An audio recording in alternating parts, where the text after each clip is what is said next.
Elena Parker, and I was 26 years old when I walked across the stage to collect my medical degree, a moment I had dreamed of since I was 9. But I never expected the very hands that once held me steady through childhood to be the same ones that would destroy everything I built. I didn't hear my name being announced. Not fully. I heard the crowd clapping, my classmates cheering for each other. But inside, everything was blurry. I was too nervous. My palms were sweating, my gown stuck to the backs of my knees, and my eyes darted to the front row where I knew my family sat. I scanned for my mom's tearful smile, my dad's proud nod, but what I got instead was cold. Before we begin, drop a comment and tell us where are you from and from which city you're watching our videos? And after watching the whole video, don't forget to tell us what would you do in this situation? Be honest, tell me in the comments below. We read every comment. Let's begin. My father, Gerald Parker, sat stiff with arms crossed, his expression unreadable. My mother, Lillian, gave a polite clap but didn't even rise for me. And then there was my younger brother, Dylan, his face blank, jaw tight. It didn't make sense. Until I reached them. They didn't hug me. No, we're proud of you. No flowers. No photos. Instead, my father reached into his coat pocket and pulled out the folder, the one that held the physical copy of my MD certificate, freshly signed and sealed by the university president. Dad, I asked, my smile faltering. He looked at me with disgust. So proud of yourself, huh? His voice was low, but sharp enough to cut bone. Dubbage, what do you mean? Then he said the words I'll never forget. Your brother didn't pass. You think you deserve to walk out of here with this, while he failed. what? That's not, Dad. This has nothing to do with Dylan. I studied, I worked. Rip. The sound was like thunder in my ears. Right in front of everyone, he tore my degree in half, then again. The edges fluttered like dying leaves. And then he dropped the pieces at my feet. People turned. Students, parents, professors all staring. Someone gasped. I stood there frozen. It was like being punched without ever being touched. My mother leaned in and whispered through clenched teeth, "You're selfish, Elena. You've always been selfish. Your brother needed more attention. You should have stepped aside." I blinked at her. "You think I should have failed so he could pass?" "You'll serve your brother now," she said. "That's your new purpose. That's what family does." We didn't go to dinner. We didn't take pictures. They walked out of the building like nothing happened. And I stood there, surrounded by people I didn't know, holding the shreds of a life I built for nearly a decade. I should have cried. I should have screamed. But I didn't. I picked up the pieces. And I smiled. Because that moment, right there, that was the start of the storm they never saw coming. 2 weeks later, I moved out. Quietly. No fights. No goodbyes. I packed my scrubs, books, and saved internship paperwork into the back seat of my 2009 Honda Civic and drove straight out of Baton Rouge. I didn't leave a note. They didn't even text. They thought I'd come back. They thought they had broken me. But I wasn't just leaving. I was becoming something else. Chicago, Illinois, ER residency year 1. I didn't need their money. I didn't need their praise. I got accepted into Grantwood Medical Center, one of the busiest trauma hospitals in Chicago, on the strength of my records alone. The chief of residency, Dr. Kendra Hawthorne, looked me straight in the eyes during the interview and said, "You've got grit. I like grit." And for the first time in my life, someone saw me for me, not my last name. Not for being Dylan's older sister. Not for being the daughter of a wealthy tax lawyer and a socialite mother. Just me. I worked 16-hour shifts. I studied during the 30-minute breaks we were lucky to get. I slept on a cot in the on-call room, ate whatever snacks were left in the vending machine, and stitched gunshot wounds at 3 a.m. with hands that never once stopped shaking. But I never complained, because every drop of sweat was a step farther away from the ashes they left me in. Back home, a whole different story. Unbeknownst to me, Dylan had dropped out. After failing 2 semesters in a row and blaming me for being the golden child, he spiraled. My parents dumped all their savings into getting him into private mentorships, online programs, and even bribing university board members. But Dylan didn't want to study. He wanted what I earned, without the pain. And when they realized they couldn't buy a medical degree, they turned to what they knew best: shame and silence. They told extended family I abandoned them. They told neighbors I was mentally unstable. They even told Dylan's new girlfriend I was a toxic presence who'd cut herself off. But I knew the truth. And so did the few people who'd ever truly known me. The turning point. It happened on a Wednesday night. A man in his late 30s had come in with a severe abdominal wound, stabbed twice in the lower left quadrant. I was assigned lead under Dr. Hawthorne's guidance. The operation was successful, and the man survived. When he woke up, he looked at me and whispered, "You saved me." It was the first time I'd ever been told that directly. And it hit me so hard I had to step out into the hallway and breathe. No one could take that away. Not a torn paper. Not a father's hate. Not a brother's jealousy. Not a mother's silence. I saved a life. That night, I decided I'd never answer to their version of me again. But life wasn't done testing me. Because 2 days later, I got a call from an unknown number. "Elena Parker?" the voice asked. "Yes. This is Samantha Willis from Pine Hill Senior Law Center. Your parents are being sued." My blood ran cold. What? "Why are you calling me? You've been listed as a co-owner of a trust fund account they illegally accessed." "What? I never signed anything." "Yes, and that's exactly why we need your statement." I sat down slowly. My stomach twisted. They forged my name. They used my identity, my signature, to steal from the very trust account my grandmother had left for my future medical education. I couldn't feel my legs. They had stolen from my future. Even when I was gone. That was the moment something dark inside me rose. Cold. Calculating. Sharp. No more silence. They were about to find out exactly who they raised. I barely slept that night. I sat on the edge of my twin bed in the residency housing unit, staring at the screen as I reread the legal documents the attorney had emailed me.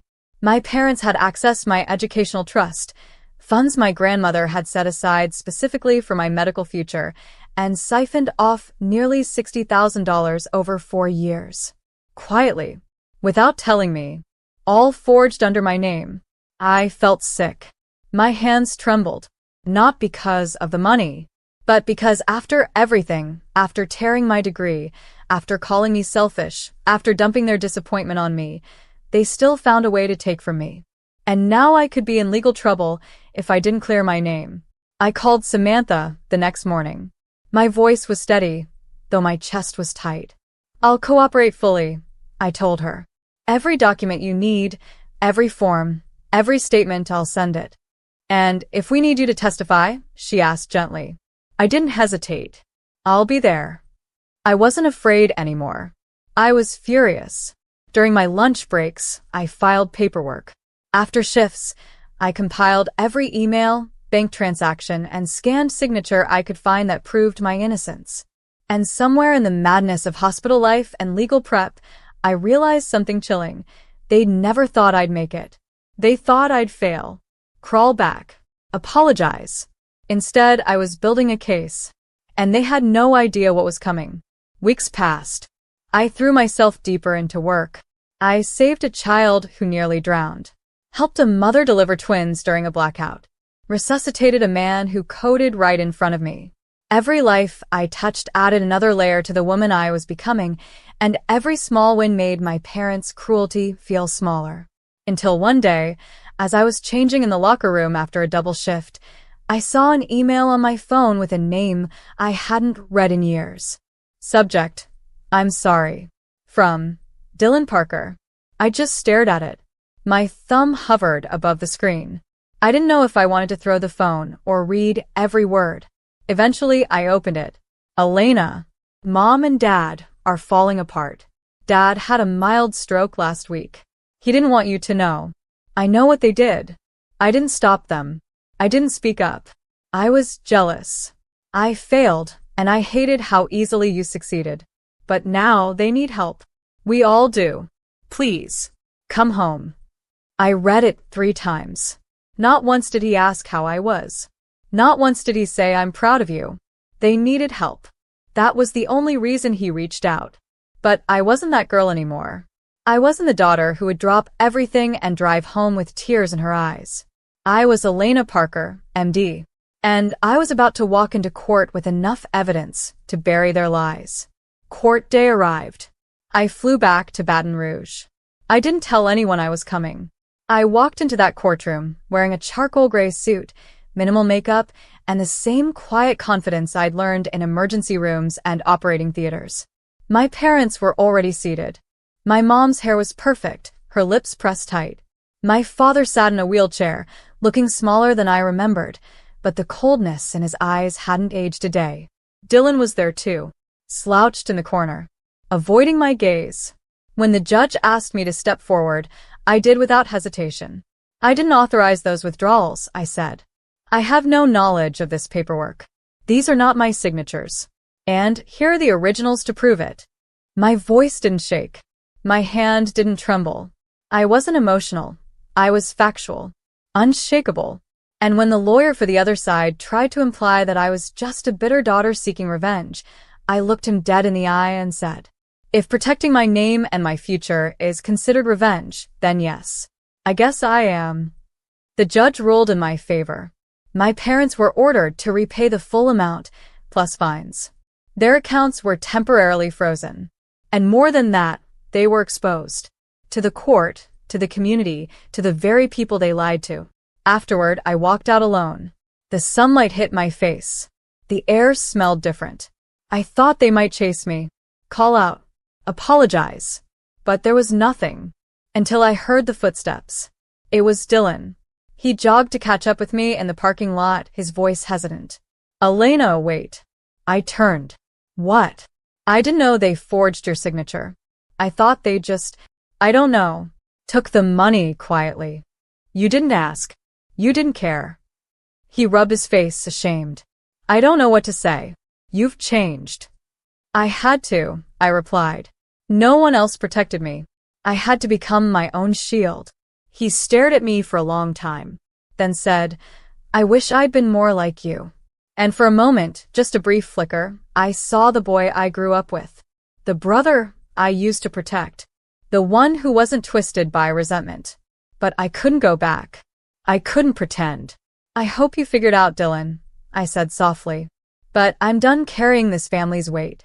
I got into my rental car and drove off. Not with triumph. Not with revenge pumping through my veins. Just peace. Real, earned, quiet peace.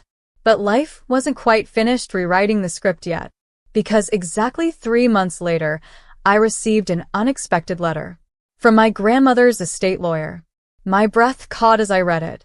Apparently, there was another fund, one my grandmother had created years before her death. One she never told my parents about, because she feared they'd try to control it too. It had matured into a significant amount, and I was the sole beneficiary. There was only one condition, that I use it to help others. Not them. Not the family that broke me, but people who needed saving, like I once did. I smiled.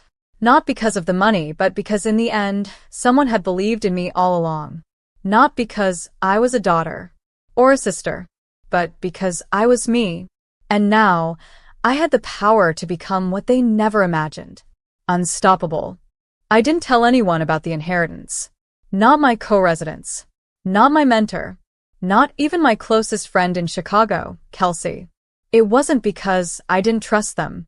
It was because I knew the moment I shared it, the story would become about the money. But this wasn't about money. It was about freedom. That letter from my grandmother's lawyer changed everything. The fund wasn't just generous, it was life-changing. Enough to pay off every cent of my student loans, buy a small condo, and still have plenty left to invest.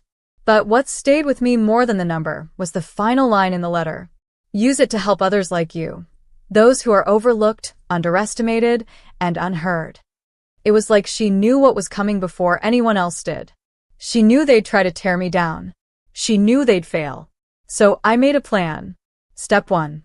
I took a week off. First vacation in 3 years. Step 2. I flew to Baton Rouge again. Quietly. Not to visit them, but to visit her, my grandmother's old house, now empty, abandoned, but somehow still holding the smell of lemon polish and jasmine tea. The lawn was overgrown. The porch creaked. But the moment I stepped inside, I felt home in a way I never had at my parents' mansion. I stood there for a long time. And then I called a contractor. I didn't tell them the whole story, just that I wanted to restore it, make it into something new. A place for girls like me, medical students with no support, teen moms trying to finish school, young women with potential, but no one to back them. I was going to build a safe house, a stepping stone, a real-life exit door for women stuck in situations like mine. The first of many. But of course, word got out. I hadn't been in town 2 days before I saw my mother. She showed up outside the house, arms crossed, sunglasses on, lips tight. "Elena," she said like it was a formality, like I was some distant cousin. I didn't invite her in. She looked around unimpressed. "So, this is what you're doing now? Turning her home into what? A shelter?" I didn't answer. She took a step closer. "Do you think this makes you noble? After what you've done to this family?" I stayed silent. "You humiliated your father. You turned on your brother. You always thought you were better than us." That's when I finally spoke. Calm. Cold. Direct. No. "I just refuse to be used by you any longer." She blinked. "You stole from me," I added. "Lied to me. You didn't even flinch when he ripped up my degree. That was my whole life." Her face twitched, like I'd hit a nerve. "I came here to offer peace," she said stiffly. "But clearly, you're still bitter." I smiled. "Not bitter. Just done."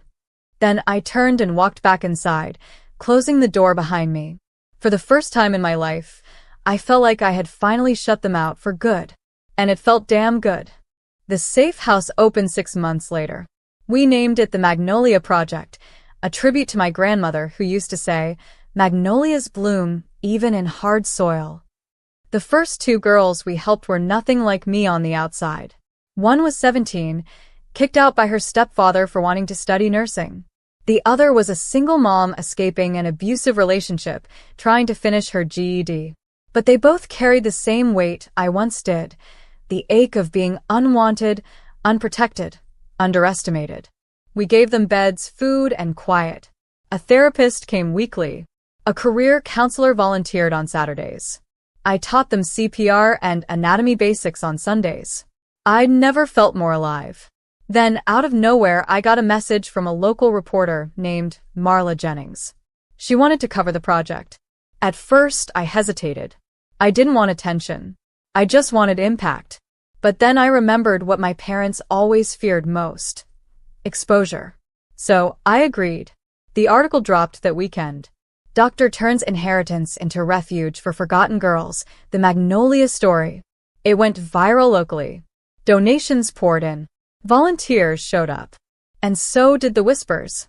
Because the article didn't shy away from the truth. It mentioned my degree being destroyed. The forged documents. The lawsuit. All of it. Suddenly, people in Baton Rouge started looking at my family differently. I didn't care for revenge, but I did care for truth. And then one morning, while organizing medicine cabinets in the clinic wing, I heard footsteps on the porch. Dylan. He looked different. Skinnier. Tired. His eyes bloodshot. "Elena," he said, barely audible. "I need help." I stood still. No anger. No welcome. Just waiting. He ran a hand through his hair. "I messed up. Bad. I tried getting into this business program Mom paid for. Dropped out. Took some money from a friend. He's threatening to sue. I don't have anyone else." My stomach turned. This was the same brother who stood silent as my life was torn apart, who watched me pack, leave, and disappear without lifting a finger. Now he needed saving? I didn't speak for a full 30 seconds. Then I asked, "Why are you here, Dylan?" "Really?" Because I know you help people now." "I help people who try," I said coldly. "Do you want help or do you want a shortcut?" He said nothing, just lowered his head. "I'm not your lifeboat," I added. "But there's a couch inside. There's food in the fridge. and a job to be done if you're willing to work. He stared at me. And for the first time in years, he whispered, I'll earn it. I didn't fully trust him, but I gave him the same chance I gave strangers. Because kindness wasn't weakness, and boundaries weren't cruelty. Dylan stayed. At first, it was rough. He showed up late to shifts, struggled to keep up with the work, and his old habits crept in like shadows: anger, excuses, blame. But slowly, something changed. One evening, a girl came into the safe house frantic. Her name was Maya, 16, pregnant, and running from a violent boyfriend. She was terrified, barely able to speak. Dylan was the first to calm her down. He sat beside her, offering a steady hand. I watched from the doorway. He wasn't perfect. Far from it. But in that moment, he was real. Present. Caring. Over the next months, Dylan worked harder than I ever expected.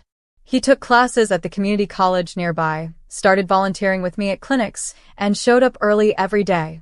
It wasn't just about repaying a debt. It was about changing himself. Then, out of nowhere, my parents came back into town. Their faces were lined with regret, or at least, that's what they wanted everyone to believe. They showed up at the Magnolia Project's fundraising gala. The room went silent when they entered. Whispers rippled through the crowd. I stood near the podium, watching as my mother approached. Elena, she said, voice soft but strained. We were wrong. About everything. We want to make amends. My father's eyes were downcast, the pride gone. I looked at them both and said, this isn't about forgiveness. It's about accountability. If you want to help, you'll prove it by supporting this place. Not words. They nodded. And then something unexpected happened. Dylan stepped forward. Mom, Dad, he said firmly. I'm working here now. You'll have to earn your place. They looked stunned. For once, the family wasn't centered on old roles or favoritism. It was about who showed up, who changed, who fought. That night, as the gala ended, I stood on the porch of the old house, now fully restored and bustling with life inside. I thought about everything I'd lost, about the torn degree, the lawsuits, the broken family. But more importantly, I thought about everything I'd gained: strength, purpose, and the power to rewrite my own story. A story where no one could break me, because I